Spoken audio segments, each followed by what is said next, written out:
Learners, welcome to the station of achievement. तो कल हमने इकोनॉमिक्स की एक सीरीज़ स्टार्ट करी थी जहाँ पर आई प्रॉमिस्ड कि मैं रोज़ एक वीडियो डालने वाली हूँ और उस इन छोटी छोटी वीडियोस के माध्यम से ही आपका पूरा सिलेबस कवर हो जाएगा। तो इकोनॉमिक्स के पार्ट 1 या चैप्टर 1 की कल एक वीडियो अपलोड हो चुकी है, आप चैनल पर जाकर देख सकते हैं। Today is the second class of the part 1 और द चैप्टर 1।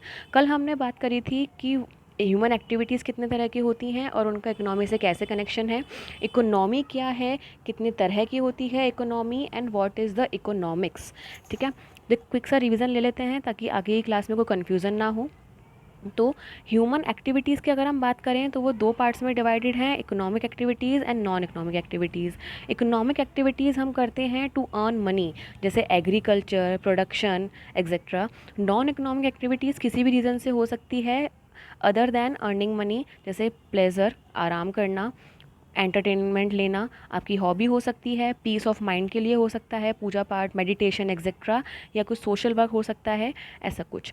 तो इकोनॉमी क्या है कि किसी रीज़न का मतलब है किसी जोग्राफिकल एरिया के लोग किस तरह की इकोनॉमिक एक्टिविटीज़ में इन्वॉल्व हैं। फॉर एग्ज़ाम्पल, अगर इंडिया को कहा जाता है कि India is a agriculture based economy या एग्रीकल्चर रिच इकनॉमी, क्योंकि यहाँ पर एग्रीकल्चर सबसे ज़्यादा होता है। ओके, तो इकोनॉमी की अगर हम फॉर्मल लैंग्वेज की बात करें तो economy is a system which in which people earn their living by performing different economic activities like production, consumption, investment, जो कि किसी एरिया मतलब जोग्राफिकल एरिया या पॉलिटिकल बाउंड्री के बेस पर डिफ़ाइन की जाती है।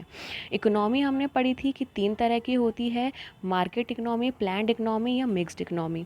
मार्केट इकोनॉमी को हम लोग कैपिटलिस्ट या फ्री इकोनॉमी भी कहते हैं, प्लान्ड को सोशलिस्ट या कंट्रोल्ड इकोनॉमी भी कहते हैं, और मिक्स्ड में प्लान्ड इकोनॉमी और मार्केट इकोनॉमी दोनों के कैरेक्टरिस्टिक्स होते हैं। मार्केट इकोनॉमी में सब कुछ प्राइवेट ओनरशिप में होता है, जैसे यूएसए में है। प्लान्ड इकोनॉमी में सब कुछ गवर्नमेंट के अंडर होता है, सब कुछ वो प्लान करती है, उसके हिसाब से ही काम चलता है, जैसे चाइना। और मिक्स्ड में हम दोनों मिलकर काम करते हैं, public and private sector both, like your India, Pakistan या मोस्ट डेवलपिंग कंट्रीज़ जो हैं वो मिक्स्ड इकोनॉमी को ही अडॉप्ट करती हैं। ओके, इसके अलावा हमने बात की थी कि इकोनॉमिक्स क्या है। दो फैक्ट्स हैं हमारे पास जिनको हम नकार नहीं सकते, कि ह्यूमन की जो वांट्स होती हैं वो अनलिमिटेड होती हैं, लेकिन उनको पूरा करने के लिए जो मीन्स हैं, जो साधन हैं, जो संसाधन हैं, वो स्केयर हैं, मतलब जितनी ज़रूरत है उतना हमारे पास है नहीं। तो इकोनॉमिक्स इस बात की स्टडी है कि रिसोर्सेज जो कि लिमिटेड हैं उनको अनलिमिटेड वांट्स को सेटिस्फाई करने के लिए कैसे यूज़ किया जा रहा है। इसको आपने अपने घर में भी देखा होगा, that we had a dress जो पहले पार्टी वेयर हुआ करती थी, उसके बाद छोटे भाई या छोटी बहन के पास गई, उसके बाद वो डेली वेयर में पहुंच गई, उसके बाद नाइट वेयर में पहुंची, and then waste cloth. Okay, तो लिमिटेड रिसोर्सेज को हमने अनलिमिटेड वांट्स को पूरा करने के लिए कैसे यूज़ किया, ये इसका एक छोटा सा एग्जांपल था, जस्ट टू कनेक्ट कि इकोनॉमिक्स क्या है। तो basically economics is the study of economy, कि लोग कैसे अपनी लिविंग अर्न कर रहे हैं और उस अर्न की गई लिविंग को या लिमिटेड रिसोर्सेज को अपनी अनलिमिटेड वांट्स को पूरा करने के लिए कैसे यूज़ कर रहे हैं। तो इतनी बात हम कल कर चुके थे। नेक्स्ट या आगे की बात करें तो हमारे पास तीन टर्म्स हैं जो हमें कंफ्यूज करती रहती हैं, economy, economics and economical. Okay, तो इकोनॉमी क्या है, अभी हमने पढ़ा, प्रोडक्शन, ट्रेड एंड सप्लाई का जो मॉनेटरी फॉर्म में रिलेशनशिप होता है, that is economy. Study of economics या स्टडी ऑफ इकोनॉमीज़ या इकोनॉमी की स्टडी को, अर्थव्यवस्था के अध्ययन को अर्थशास्त्र कहते हैं। Study of economy is economics.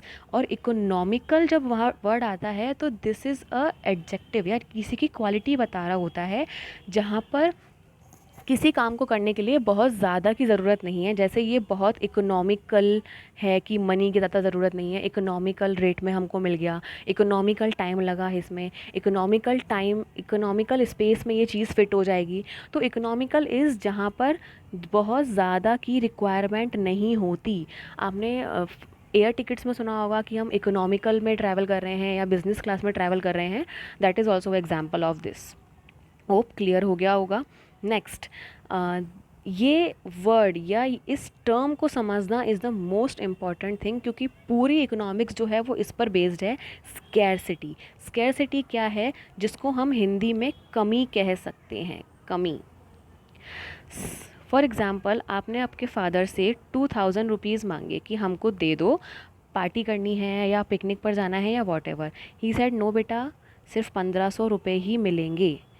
तो जितना रिक्वायरमेंट थी उससे कम होना और उस कमी में ही अपने सारी इच्छाओं को या अपने प्लान्स को फुलफ़िल कर लेना is the study of is the economics. और ये जो कमी थी हमारे पास, that is scarcity. As the definition saying, supply of resources in relation of demand. कैसी? Short supply of resources in the relation of demand. जितनी डिमांड थी उससे कम की रिसोर्सेज सप्लाई होना is scarcity. It is due to the result of limited resources but unlimited wants. क्यों होती है स्कैरसिटी, या हमें कमी की कमी क्यों महसूस होती है? क्योंकि वांट्स तो हमारी अनलिमिटेड हैं, लेकिन जो रिसोर्सेज हैं वो लिमिटेड हैं। Getting my point? Okay, hope ये क्लियर हुआ होगा। तो स्कैरसिटी की अगर हम टाइप्स की बात करें तो तीन तरह की स्कैरसिटी होती है जो कि डायरेक्टली प्राइसेस से कनेक्टेड है। अभी आप देख रहे होंगे कोरोना, तो कोरोना में स्कैरसिटी किस चीज़ की है? ऑक्सीजन की। आप टीवी में देख रहे होंगे ऑक्सीजन सिलेंडर्स नहीं मिल रहे हैं, मेडिसिन नहीं मिल रही, एक्सेट्रा। तो जहाँ पर ग्रेटर स्कैरसिटी है, बहुत ज़्यादा कमी है, वहाँ पर उस चीज़ के प्राइजेज़ हाई होंगे। As we are watching the news कि भाई ब्लैक में जा रहा है और लोग कितने भी रेट पर ख़रीदने को तैयार है। क्यों? क्योंकि जान की कीमत ज़्यादा है उस चीज़ से। इसका एग्जांपल यहाँ पर डायमंड हो सकता है और in present scenario oxygen cylinders हो सकते हैं। लेसर स्कैरसिटी मतलब इतनी स्कैरसिटी नहीं है लेकिन फिर भी है, लेकिन तो उसके प्राइस भी कम हो जाएंगे, जैसे वाटर, क्लोथिंग्स एक्सेट्रा।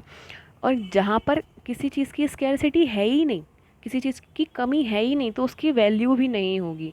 जैसे एयर एंड सांसें, इस चीज़ को अगर हम फ़िलहाल ना लें तो ही बेटर है, क्योंकि हम देख रहे हैं कि सांसों की कीमत ही फ़िलहाल टीवी पर चल रही है। तो air is the example of no scarcity. Okay okay, एक और टर्म हमारे पास आता है इकोनोमाइजिंग। इकोनोमाइजिंग का मतलब है कि रिसोर्सेस को हम किस तरह से मैक्सिमम यूज़ कर सकते हैं। Economising the resources means that resources are to be used in such a manner that the maximum output is realised.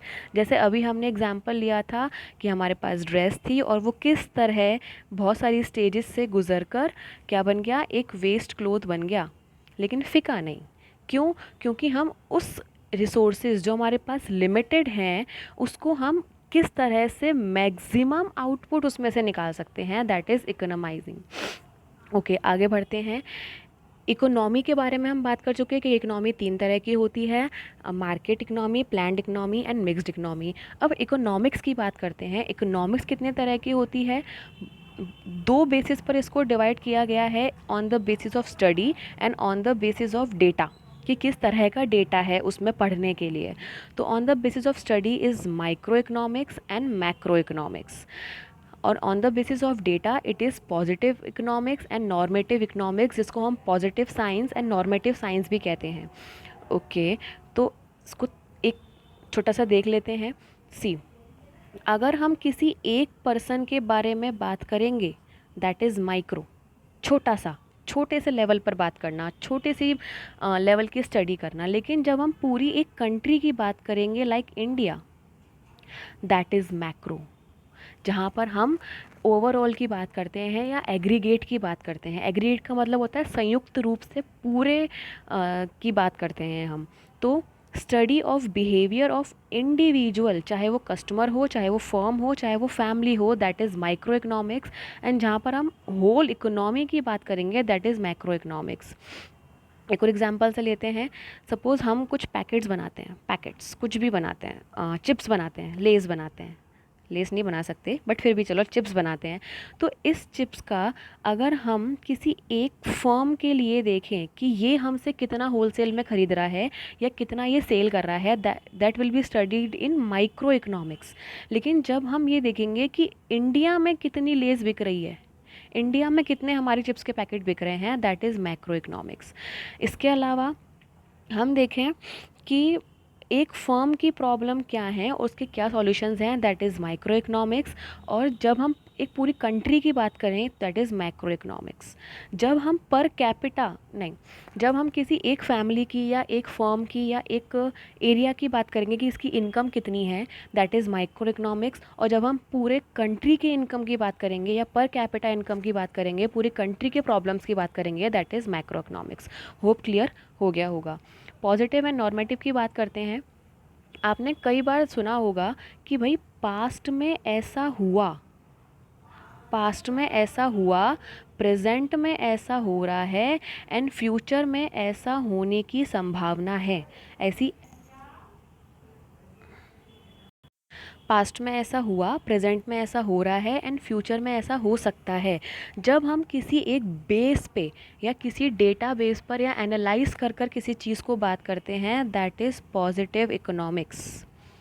लेकिन जब हम अपनी एडवाइस देते हैं, हम क्या, जो बड़े बड़े इकोनॉमिस्ट होते हैं, जो अर्थशास्त्री होते हैं बड़े बड़े, वो जब अपनी एडवाइस देते हैं कि ऐसा होना चाहिए, दैट इज़ नॉर्मेटिव। ओके, कि what is, what was and what will be the problem of the economy and how it was या it will be solved, that is positive। या what ought to be, कैसा होना चाहिए, या what how should be solved, how should it be solved, तो that is normative economics। इसको हम आदर्श विज्ञान कहते हैं और इसको हम वास्तविक विज्ञान कहते हैं। सॉरी, उल्टा बोल दिया। इसको हम वास्तविक विज्ञान कहते हैं और इसको हम आदर्श विज्ञान कहते हैं। पॉजिटिव इज़ वास्तविक एंड नॉर्मेटिव इज़ आदर्श विज्ञान। इसके डिफ्रेंसिएशन को देख लेते हैं जिससे बहुत अच्छे से समझ में आ जाएगा। Microeconomics and macroeconomics. Microeconomics is that part of economic theory which studies the behavior of individual units of the economy। जैसे कस्टमर हो सकता है, फर्म हो सकती है, कोई एरिया हो सकता है, कोई इंडस्ट्री हो सकती है। Macroeconomics is the part of economic theory which studies the behavior of aggregates of the economy। As I said, aggregates का मतलब होता है होल या संयुक्त रूप से सबकी स्टडी करना। ओके, टूल्स क्या हैं? माइक्रो इकोनॉमिक्स में हम डिमांड एंड सप्लाई पढ़ते हैं, मैक्रो इकोनॉमिक्स में हम aggregate demand and aggregate supply पढ़ते हैं, होल कंट्री की डिमांड एंड सप्लाई। ऑब्जेक्टिव क्या है माइक्रो इकोनॉमिक्स को पढ़ने का? कि it aims to determine price of a commodity और फैक्टर ऑफ प्रोडक्शन। किसी एक कमोडिटी या किसी एक फैक्टर जो प्रोडक्शन में काम आ रहा है उसका प्राइस डिटरमाइन करना, और यहाँ पर एम्प्लॉयमेंट लेवल को और इनकम लेवल को देखना, किसकी? पूरी इकोनॉमी के इनकम लेवल या एम्प्लॉयमेंट लेवल को देखना। बेसिक अजम्पशन क्या है कि सारे जो मैक्रो एस्पेक्ट्स हैं वो कांस्टेंट रहेंगे, मतलब यहाँ पर कोई भी चेंज नहीं होगा, ऐसा माइक्रो इकोनॉमिक्स मांगती है। लेकिन यहाँ पर अजम्पशन क्या है? All micro variables like decision of household and firms, price of individual etcetera are constant. मतलब ये मानती है कि ये कंस्टेंट रहेगा, ये मानती है कि ये कंस्टेंट रहेगा, क्योंकि अगर चेंज हो गया तो पूरा सिनेरियो चेंज हो जाएगा। इनके दूसरे नाम क्या हैं? इसको हम प्राइस थ्योरी भी कहते हैं और इसको हम इनकम एंड एम्प्लॉयमेंट थ्योरी भी कहते हैं। होप क्लियर हो गया होगा। सब्जेक्ट मैटर हम पढ़ते क्या हैं माइक्रो एंड मैक्रो इकोनॉमिक्स में? जब हम एक कंज्यूमर की बात करेंगे, दैट इज़ माइक्रो इकोनॉमिक्स। जब हम एम्प्लॉयमेंट की बात करेंगे, इक्विलिब्रियम की बात करेंगे, that is macro economics. Equilibrium अभी आगे आएगा तो no need to be confused. Okay, जब हम किसी एक प्रोड्यूसर के बिहेवियर की बात करेंगे, दैट इज़ माइक्रो इकोनॉमिक्स। जब हम इन्फ्लेशन मतलब महंगाई, डिफ्लेशन मतलब मंदी, इनकी बात करेंगे, दैट इज़ मैक्रो इकोनॉमिक्स। जब हम प्राइस की थ्योरी की बात करेंगे कि डिमांड एंड सप्लाई कैसे इफेक्ट करता है प्राइस को, दैट इज़ माइक्रो इकोनॉमिक्स। और जब हम फिस्कल पॉलिसी का मतलब है जो गवर्नमेंट हर साल बजट के बेस पर पॉलिसीज़ निकालती है वो। मॉनेटरी पॉलिसी जो आरबीआई निकालता है, government budget and exchange rate and BOP की बात करेंगे, दैट इज़ मैक्रो इकोनॉमिक्स। तो बेसिकली इसका क्रक्स यही है या की पॉइंट्स यही हैं, जब हम किसी इंडिविजुअल की बात करेंगे, चाहे वो कस्टमर हो, चाहे वो प्रोड्यूसर हो, चाहे वो फर्म हो, चाहे वो इंडस्ट्री हो, चाहे वो हाउस होल्ड हो, that will be included in micro economics. लेकिन जब हम पूरे आउटपुट लेवल या इक्विलिब्रियम की बात करेंगे, किसके, कंट्री के, that is macro economics. Okay, positive and normative की बात करते हैं। पॉजिटिव बोलता है कि क्या है, नॉर्मेटिव बोलता है क्या होना चाहिए। ये बेस्ड होता है cause and effect of facts, ये फैक्ट्स पर बेस्ड होता है। एज आई सेड कि डेटाज अवेलेबल होते हैं इसके लिए, लेकिन ये बेस्ड होता है एथिक्स पर। एथिक्स का मतलब होता है मोरल वैल्यूज़, कि कैसा होना चाहिए मोरली, नैतिक रूप से कैसा होना चाहिए। ये रियलिस्टिक सिचुएशन को बताता है और ये आइडियलिस्टिक सिचुएशन को बताता है। रियलिटी की बात करता है, ये आइडियलिटी की बात करता है कि एक आइडियल रूप से कैसा होना चाहिए। ये वेरीफाइड हो सकता है क्योंकि डेटा अवेलेबल होते हैं, ये वेरीफाइड नहीं हो सकता क्योंकि ये जस्ट ओपिनियन होता है ना। ओके, ये value judgement are not given. Value judgement का मतलब है मोरली या वैल्यूज़ के रूप में या नैतिक रूप से कैसा होना चाहिए या नहीं होना चाहिए, ये इसमें इंक्लूड नहीं होता। क्यों? क्योंकि ये डेटा बेस्ड होता है जो एक्चुअल सिनेरियो को बताता है, रियल सिचुएशन को बताता है। यहाँ पर वैल्यू जजमेंट्स होते हैं कि भाई आप ऐसा कह रहे हो लेकिन ऐसा नहीं होना चाहिए। ये डील करता है इकोनॉमिक प्रॉब्लम्स से, कि कैसे सॉल्व होनी चाहिए या कैसे सॉल्व की गई थी या कैसे सॉल्व हो रही हैं, और ये डिपेंड है कि कैसे होनी चाहिए। Economic problem should be solve, how an economic problem should be solve. Okay, economics के पॉजिटिव को, जो पॉजिटिविस्ट को जो है वो एडम स्मिथ, जिसको हम फादर ऑफ इकोनॉमिक्स भी कहते हैं, उन्होंने सपोर्ट किया है। और यहाँ पर जो नॉर्मेटिव स्कूल ऑफ इकोनॉमिक्स है उसको मार्शल, पियोग, हिक्स, काल्डर ने सपोर्ट किया है। एग्जाम्पल्स की बात करते हैं तो पॉजिटिव पॉजिटिव साइंस क्या बोलता है कि प्राइस क्यों राइज हो रहे हैं, गवर्नमेंट ने कौन सी पॉलिसीज़ अडॉप्ट करी हैं या रिड्यूस करने के लिए अनएम्प्लॉयमेंट को, इन्फ्लेशन रेट क्या है या कैसे हो सकता है। और अगर नॉर्मेटिव की बात करें कि फेयर प्राइस राइज कितना होना चाहिए, unemployment is verse then inflation, ये उनका एडवाइस हो सकता है कि जो बेरोज़गारी है वो और बिगड़ेगी इन्फ्लेशन की वजह से। इन्फ्लेशन मतलब महंगाई, और जो रेट ऑफ इन्फ्लेशन है वो 6% से ज़्यादा नहीं होनी चाहिए। ये केमिस्ट्री की बात करता है और ये एथिक्स की बात करता है। होप क्लियर हुआ होगा। We have done with the first chapter of micro economics, जो कि इकोनॉमिक्स का इंट्रोडक्शन था। चाहे वो माइक्रो हो चाहे मैक्रो हो, दोनों का ही फर्स्ट चैप्टर या फर्स्ट पार्ट यही होगा। होप मैं आपको ईजिली समझाने में सक्सेसफुल रही होंगी। If you like the video, then hit the like button and support me. Bye. Have a nice day. Take care, guys.